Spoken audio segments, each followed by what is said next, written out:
শিকল বেরি দিলেই কি আর কাউরে বান্ধা রাখা যায়?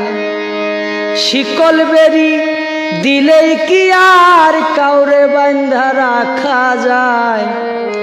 যদি থাকিতে না চায় কি লাভ হইল শিকল বেরি দিয়া পাখির পায়?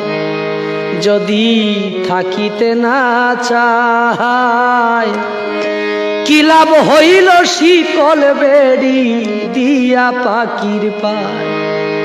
আমার মন ভোলা পাখিটা এখন উড়িয়া বেড়ায়, কি লাভ হইল শিকল বেরি দিয়া পাখির পায়? কি লাভ হইল শিকল বেরি দিয়া পাখির পায়?